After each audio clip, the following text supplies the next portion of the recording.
Electric charge and fields. Introduction.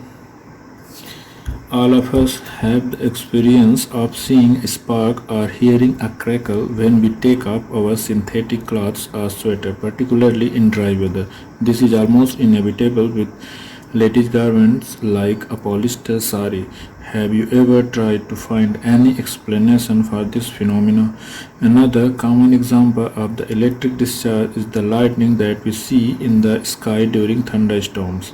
We also experience a sensation of an electric shock either while opening the door of the car or holding the iron bar of a bus after sliding from our seat. The reason for these experiences is discharge of electric charge through our body, which were accumulated due to rubbing of insulating surfaces.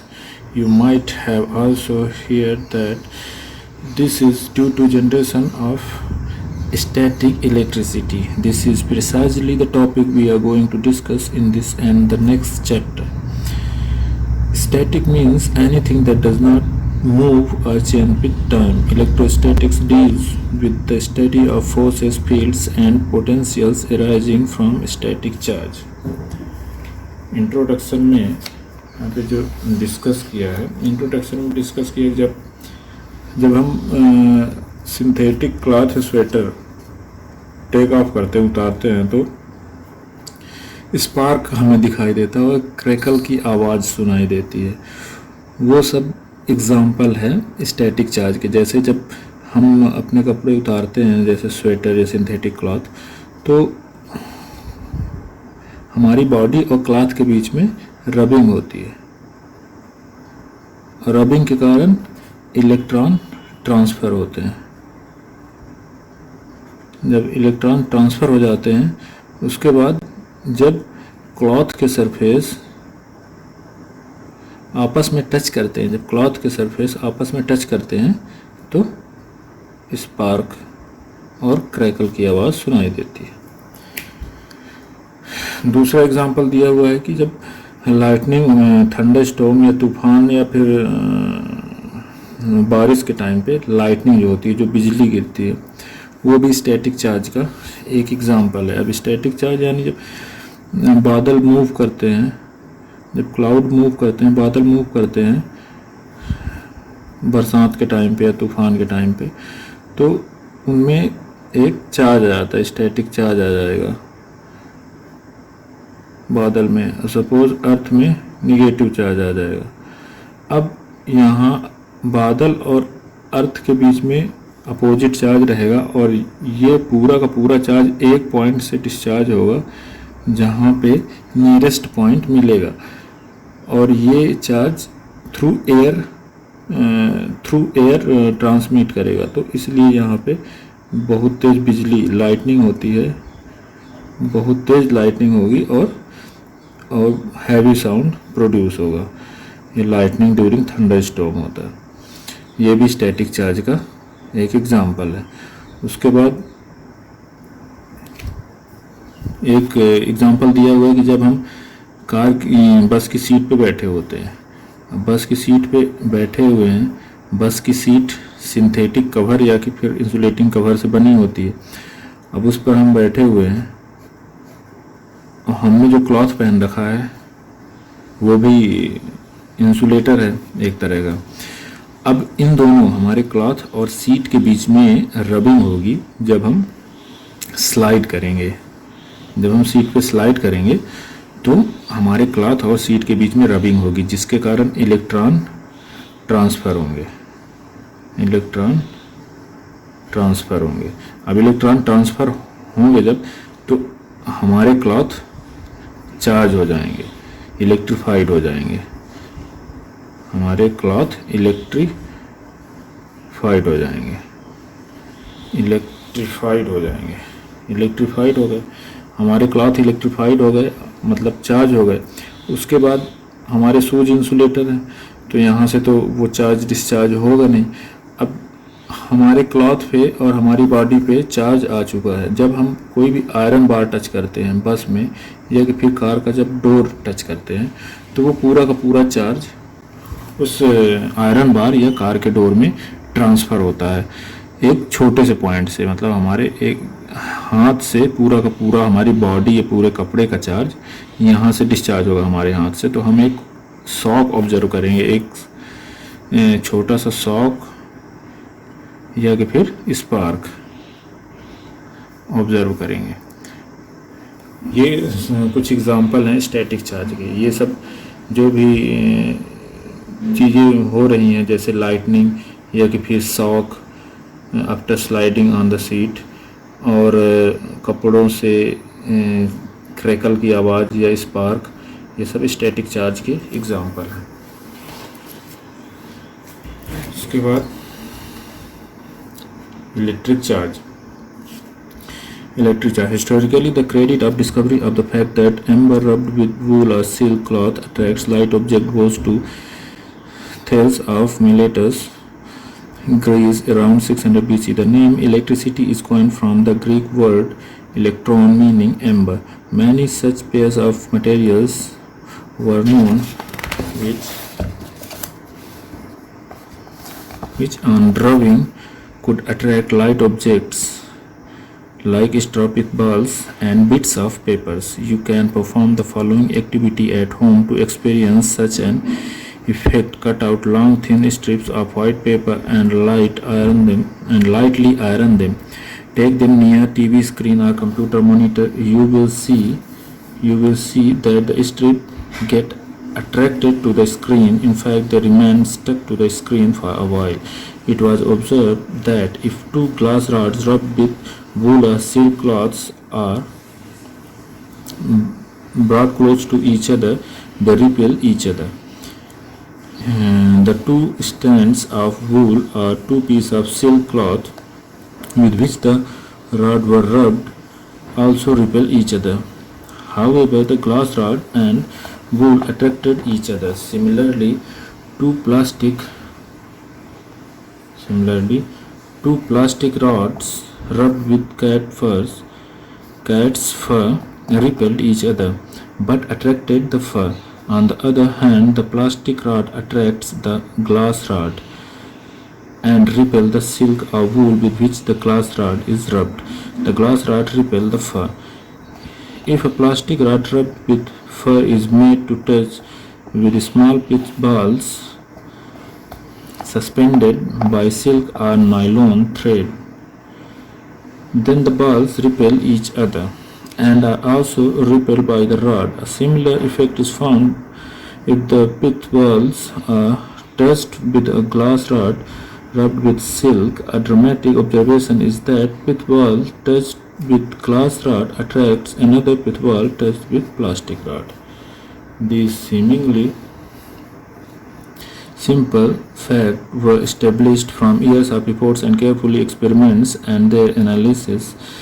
It was concluded after many careful studies by different scientists that there were only two kinds of an entity which is called the electric charge.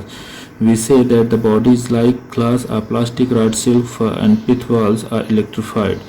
They acquire an electric charge on rubbing. The experiments on pith balls suggested that there are two kinds of electrification, and we find that like charge repel and unlike charge attract each other. The experiments also demonstrated that the charges are transferred from the rod to the pith balls on contact. It is said that the pith balls are electrified or are charged by contact. The property which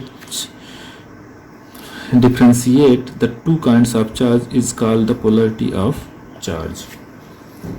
इसको समझने के लिए एक column बना लेते हैं।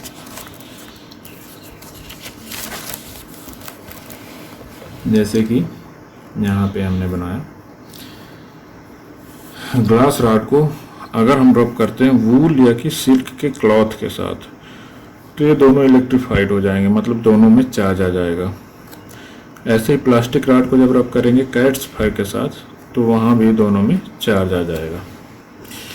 अब अगर हम दो चीज़ों को रब करते हैं एक दूसरे से तो उनमें अपोजिट चार्ज आते हैं, अपोजिट चार्ज आते हैं, सेम चार्ज नहीं आते हैं। जैसे अगर ग्लास रॉड में पॉजिटिव आएगा तो वूल या सिल्क क्लॉथ में ऑटोमेटिक निगेटिव आएगा। यहाँ पे अगर प्लास्टिक रॉड में निगेटिव आएगा तो कैट्स फर में पॉजिटिव आएगा। तो जब हम दो डिफरेंट इंसुलेटर को आपस में रब कर रहे हैं तो दोनों में डिफरेंट अपोजिट चार्ज आ रहा है। अब यहाँ पे ग्लास रॉड को हमने वूल या सिल्क के क्लॉथ के साथ रब किया तो ग्लास रॉड में पॉजिटिव और सिल्क या वूल क्लॉथ में निगेटिव चार्ज आ गया। प्लास्टिक रॉड में निगेटिव, कैट्स फर जिसमें रब किया प्लास्टिक रॉड को तो प्लास्टिक रॉड में निगेटिव और कैट्स फर में पॉजिटिव। अब यहाँ से अगर हम ग्लास रॉड को प्लास्टिक रॉड के पास लाते हैं तो दोनों में अट्रैक्शन होगा। क्यों? क्योंकि दोनों अपोजिट इन नेचर है, मतलब पॉजिटिव एंड निगेटिव दोनों अट्रैक्ट करेंगे। अगर ग्लास रॉड को कैट्स फर के पास लाते हैं, दोनों पॉजिटिव हैं, तो ये दोनों रिपेल करेंगे, ये दोनों आपस में एक दूसरे को रिपेल करेंगे। अगर वहीं प्लास्टिक रॉड और सिल्क क्लॉथ को आपस में लाते हैं तो ये दोनों भी आपस में रिपेल करेंगे क्योंकि इन पे सेम चार्ज है, निगेटिव। यहाँ पे पिथवाल, बेसिकली पिथवाल होती हैं स्मॉल मेटेलिक बॉल होती हैं जिनको नायलॉन थ्रेड के साथ लटका दिया जाता है। अब इन पिथवाल में अगर हम ग्लास रॉड के साथ दोनों पिथवाल को टच करते हैं, अब ग्लास रॉड में क्या है, ग्लास रॉड में पॉजिटिव चार्ज, मतलब इसके पास पॉजिटिव चार्ज क्यों है?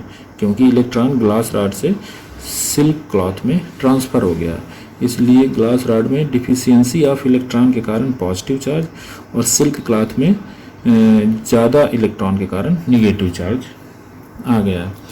अब यहाँ पे जब हम पिथवाल में टच कराते हैं ग्लास रॉड को तो ग्लास रॉड के पास डिफिशियंसी ऑफ इलेक्ट्रॉन है तो वो इलेक्ट्रॉन पिथवाल से लेने की कोशिश करेगा। तो यहाँ से टच कराने पे बहुत सारे इलेक्ट्रॉन ग्लास रॉड में चले जाएंगे, तो जिससे ये पिथवाल में पॉजिटिव चार्ज आ जाएगा डिफिशियंसी ऑफ इलेक्ट्रॉन के कारण। दोनों पिथवाल में अगर हम ग्लास रॉड टच कराते हैं तो दोनों में पॉजिटिव चार्ज आ जाएगा, इस मतलब पिथवाल से इलेक्ट्रॉन ग्लास रॉड में ट्रांसफ़र हो जाएंगे। अब जब इनमें दोनों में पॉजिटिव चार्ज आ जाएगा तो ये दोनों एक दूसरे को रिपेल करेंगे और ऐसे एक दूसरे के से दूर चले जाएंगे। यही सेम चीज़ अगर हम प्लास्टिक रॉड इन दोनों में टच करते हैं तो प्लास्टिक रॉड में क्या है, प्लास्टिक रॉड में ज़्यादा इलेक्ट्रॉन, एक्सेस ऑफ इलेक्ट्रॉन है जिसके कारण नेगेटिव चार्ज है। अब एक्सेस ऑफ इलेक्ट्रॉन है तो वो इलेक्ट्रॉन को ट्रांसफ़र करने की कोशिश करेगा प्लास्टिक रॉड, तो ये न्यूट्रलाइज है तो इसमें कोई चार्ज है नहीं, तो प्लास्टिक रॉड क्या करेगा, इसमें इलेक्ट्रॉन फोर्सली इन कर देगा। तो ये दोनों जो पिथवाल हैं ये दोनों निगेटिव चार्ज हो जाएंगे, निगेटिवली चार्ज जब हो जाएंगे तो भी एक दूसरे को रिपेल करेंगे, चाहे पॉजिटिव पॉजिटिव हो या निगेटिव निगेटिव एक दूसरे को रिपेल करेंगे। यहीं अपोजिट साइड में अगर हम एक पिथवाल को ग्लास रॉड से टच करा के पॉजिटिव चार्ज कर देते हैं, दूसरे पिथवाल को प्लास्टिक रॉड से टच करा के निगेटिव चार्ज कर देते हैं, तो एक दूसरे को अट्रैक्ट करेंगे, एक दूसरे को अट्रैक्ट करके एक दूसरे के पास आ जाए, अब एक दूसरे के पास आ जाएंगे, एक दूसरे को अट्रैक्ट करेंगे। क्यों? क्योंकि दोनों में अपोजिट चार्ज हो जाएगा। तो same charge both part touch with same charge, या कि प्लास्टिक रॉड से या फिर ग्लास रॉड से, तो ये रिपेल करेंगे एक दूसरे को।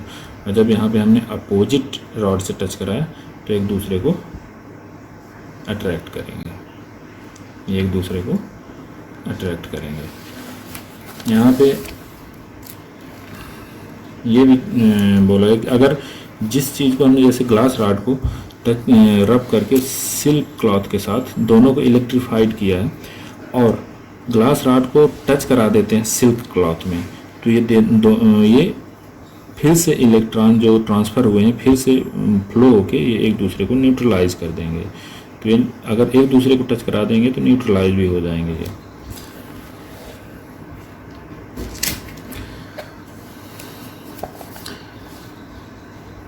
When a glass rod is rubbed with silk, the rod acquire one kind of charge and the silk acquire the second kind of charge. This is true for any pair of objects that are rubbed to be electrified. Now, if the electrified glass rod is brought in contact with silk with which it was rubbed, they no longer attract each other. They also do not attract or repel other light objects as they did they did on being electrified. ठीक है, अगर एक दूसरे से उनको attach कर देते हैं, मतलब कंटेक्ट में लाते हैं, अगर ग्लास राड को सिल्क क्लॉथ के साथ अगर टच करा देते हैं, या फिर प्लास्टिक राड को कैट्स फर के साथ टच करा देते हैं, जो कि हमने जिसके साथ रब किया था और इलेक्ट्रीफाइड किया था दोनों को, अगर आपस में उन दोनों को टच करा देते हैं तो उन दोनों का चार्ज है, जो दोनों बॉडी चार्ज हो गई थी, वो न्यूट्रलाइज हो जाएंगे. Thus the charge acquired after rubbing are lost when the charged bodies are brought in contact. What can you conclude from these observations? It just tells us that unlike charge acquired by the objects,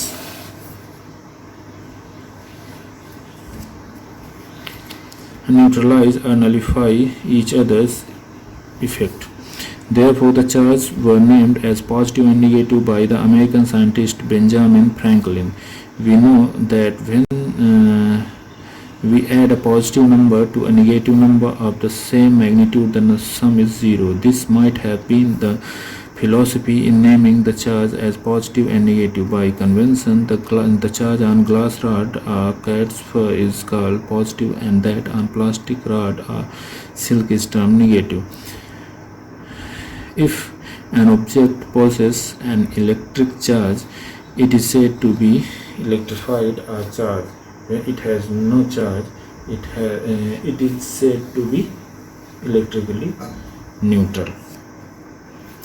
अब यहाँ पे जो positive and negative charge नाम दिया हुआ है, American scientist Benjamin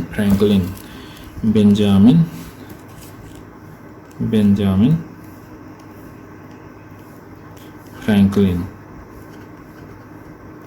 US के scientist हैं. इन्होंने जो पॉजिटिव एंड निगेटिव नाम दिया है, पॉजिटिव और निगेटिव नाम जो दिया है चार्ज का, उसके पीछे जो फिलॉसफी है वो फिलॉसफी है जैसे जब सेम मैग्नीट्यूड के अपोजिट साइन वाले नंबर को, जैसे -8 +8 -8 को हम जब सम करेंगे तो उनका सम 0 आएगा. वैसे ही कोई भी नंबर जैसे -10 या और +10 को जब सम करेंगे इनका तो एडिशन 0 आएगा, रिजल्ट 0 आएगा.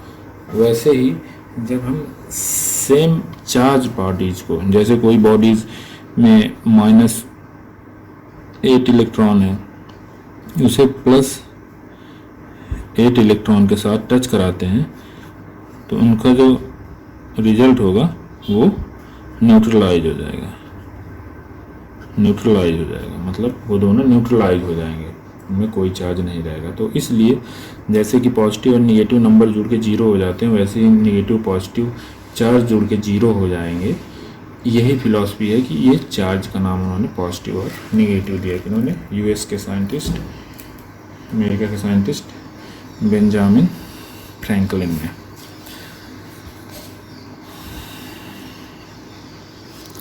अब है unification of electricity and magnetism. In olden days, electricity and magnetism were treated as separate subjects.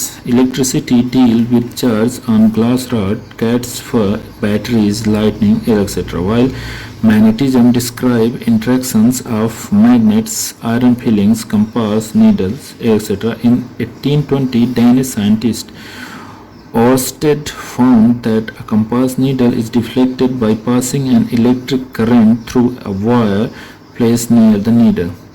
Ampere and Faraday supported this observation by saying that electric charge in motion produce magnetic field and moving magnets generate electricity.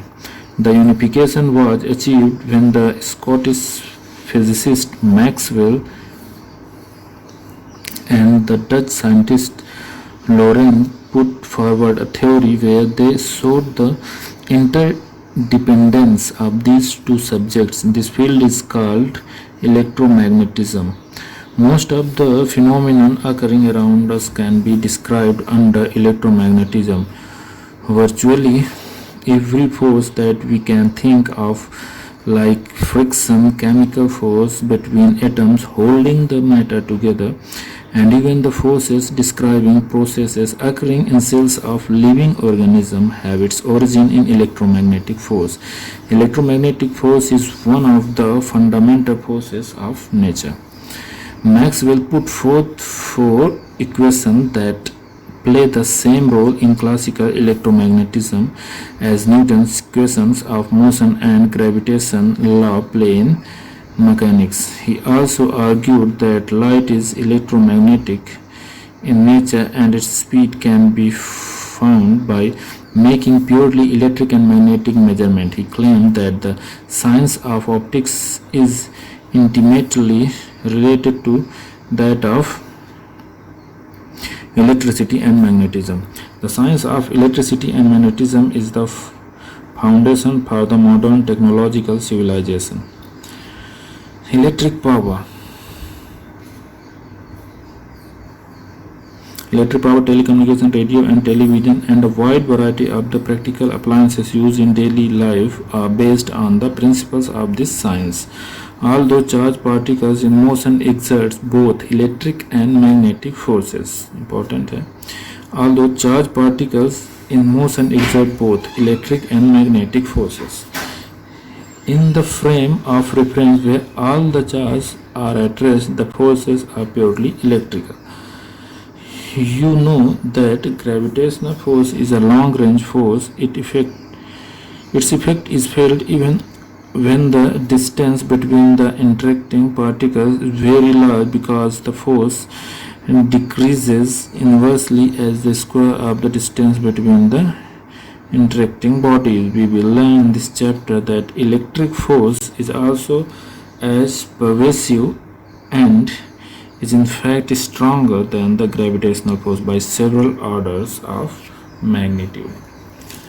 अब unification में बताया कैसे electricity and जो electricity है और magnetism in दोनों को एक किया गया है. जैसे पहले ये दोनों डिफरेंट सब्जेक्ट हुआ करते थे. इलेक्ट्रिसिटी एंड मैग्नेटिज्म दोनों डिफरेंट सब्जेक्ट हुआ करते थे. फिर उसके बाद इनको यूनिफिकेशन का काम किया कई साइंटिस्ट ने.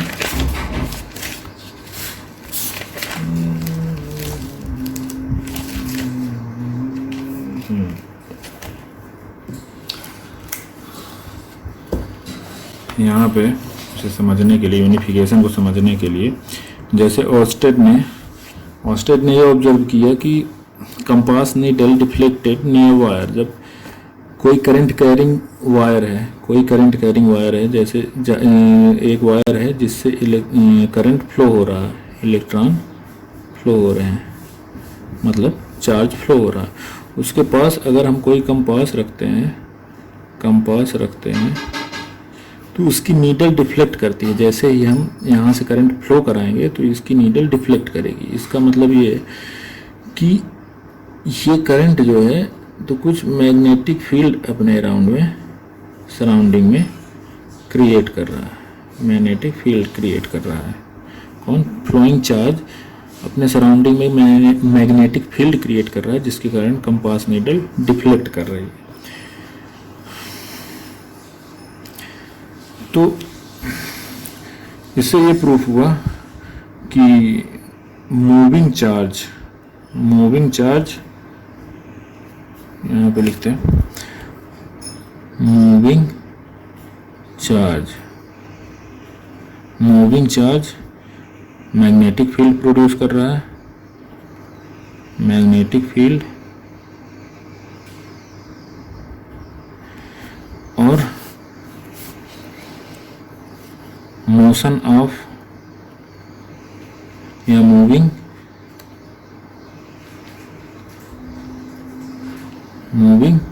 मैग्नेट.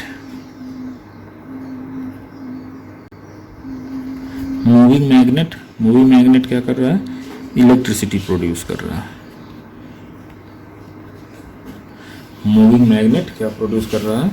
इलेक्ट्रिसिटी प्रोड्यूस कर रहा है. दोनों एक दूसरे के ऊपर डिपेंड कर रहे हैं। जैसे moving charge magnetic field produce कर रहा है और moving magnet in motion electricity produce कर रहा है। इन दोनों के इंटर डिपेंडेंट मतलब एक दूसरे के ऊपर जो डिपेंडेंट हैं, इस चैप्टर को मैक्सवेल ने इंट्रोड्यूस किया और इसका नाम है इलेक्ट्रोमैग्नेटिज्म।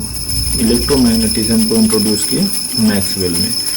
मैक्सवेल ने जो 4 इक्वेशन दी हैं, जैसे कि न्यूटन ने मैकेनिक्स में 4 इक्वेशन दी हैं जो पूरे मैकेनिक्स को रूल करती हैं, वैसे मैक्सवेल ने 4 इक्वेशन दी हैं इलेक्ट्रोमैग्नेटिज्म को लेके, जो कि मैक्सिमम इलेक्ट्रोमैग्नेटिज्म को डील करती हैं। उसके बाद जो यहाँ पे बताया गया है कि ग्रेविटेशनल फोर्स जो होती है बहुत लॉन्ग डिस्टेंस से ग्रेविटेशनल फोर्स लॉन्ग डिस्टेंस में भी फील की जा सकती है। और जो इलेक्ट्रोस्टैटिक फोर्स जो होती है, इलेक्ट्रिक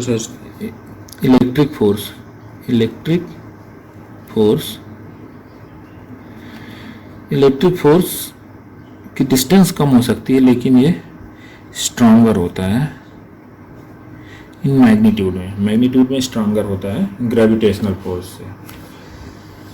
तो इसके बारे में चैप्टर में आगे डिस्कस किया जाएगा। Thank you.